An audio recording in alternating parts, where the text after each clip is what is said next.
Stage پر فقیر محمد کا نام پکارا گیا تو وہ آہستہ سے اٹھ کر اسٹیج کی طرف چل دیا۔ فقیر محمد شکل سے بھی فقیر ہی لگتا تھا۔ غربت اس کے چہرے پہ گویا چسپاں تھی۔ ایک مل میں کام کرتا تھا اور تنخواہ کی چرس پی جاتا یا تھوڑا بہت گھر دے دیتا۔ تنخواہ میں گزارا کہاں ہوتا بھلا، تو کبھی کسی سے ادھار مانگتا تھا۔ اب تو لوگ ادھار بھی نہیں دیتے تھے اسے۔ 2 بچے اور بیوی تھی۔ بیوی صابر تھی، جو بھی دے دیتا اسی میں گزارا کر لیتی۔ وہ اسٹیج کی طرف چلا تو لوگوں میں چمگوئیاں شروع ہو گئیں۔ ہر کسی کا یہی خیال تھا کہ یہ اس بار بھی انکار کر دے گا۔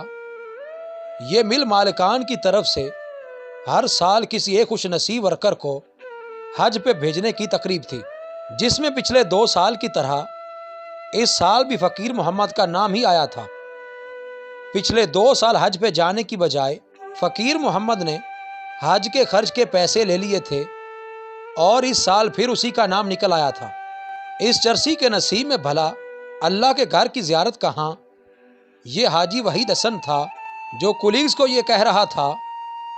حاجی وحید 6 ماہ پہلے عمرہ کر کے آیا تھا اور اب اپنے نام کے ساتھ حاجی بھی لکھتا تھا۔ حاجی صاحب وہاں جا کر آنے کو دل ہی نہیں کرتا کسی کا بھی، اور یہ بدقسمت جانے کی بجائے پیسے لے لیتا ہے۔ یہ شیخ ایوب تھا جو حاجی وحید سے مخاطب تھا۔ یہ بھی عمرہ کر چکا تھا اور شاید جتانا چاہ رہا تھا کہ میں بھی حاجی ہوں۔ فقیر محمد اسٹیج پہ پہنچ چکا تھا۔ مل مالک شیخ عمر نے اسے مبارکباد دی اور کہا، بھائی فقیر محمد تیاری کر لو۔ فقیر محمد نے ایک نظر اپنے کولیگز پر ڈالی اور آہستہ سے بولا، میں حج پر نہیں جاؤں گا، مجھے پیسے دے دیں۔ وہاں موجود تمام لوگوں کو شاید اسی جواب کی توقع تھی۔ کسی کے چہرے پر بھی حیرانی نہیں تھی۔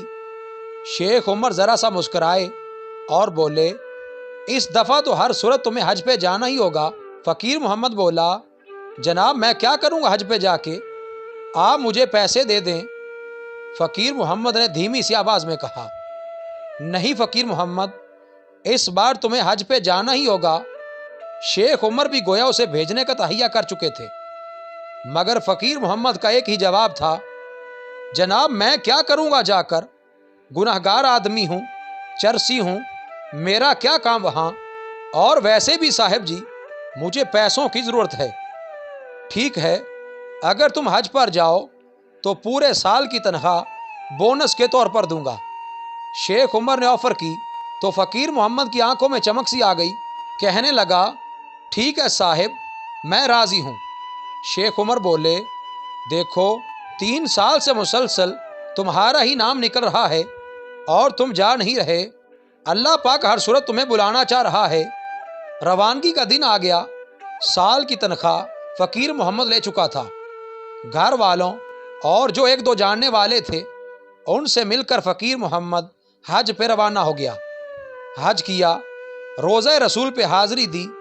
حج مکمل کر کے 2 دن بعد فقیر محمد کی واپسی تھی، مگر آنے سے 1 دن پہلے ہی مکہ مکرمہ میں سجدے کی حالت میں اس کا انتقال ہو گیا۔ اس کے گھر اطلاع دی گئی اور اس کی بیوی سے اجازت لے کر اس کو دنیا کے دوسرے بہترین قبرستان جنت المعلیٰ مکہ میں دفن کر دیا گیا۔ جس نے سنا حیران ہوا کہ ایک چرسی کے ایسے نصیب، مگر کیسے؟ ایسا کیا عمل تھا اس کا؟ کچھ دن بعد مل مالک شیخ عمر فقیر محمد کی بیوی کے پاس تعزیت کے لیے گئے تو اس کی بیوی سے پوچھا، بہن ایسا کون سا عمل تھا اس کا کہ 3 سال مسلسل اسی کا نام نکلا؟ گیا تو دفن بھی وہیں ہوا۔ اس کی بیوی نے کہا، صاحب جی اور تو کچھ نہیں جانتی، مگر ایک عمل اس کا جانتی ہوں، شاید اسی کے سبب یہ رتبہ ملا ہے اسے۔ کہنے لگی، ہمارے محلے میں ایک جوان بیوہ ہے، اس کی 3 چھوٹی بچیاں ہیں۔ جب اس کا خاوند فوت ہوا تو وہ بیچاری لوگوں کے گھروں میں کام کرنے لگی۔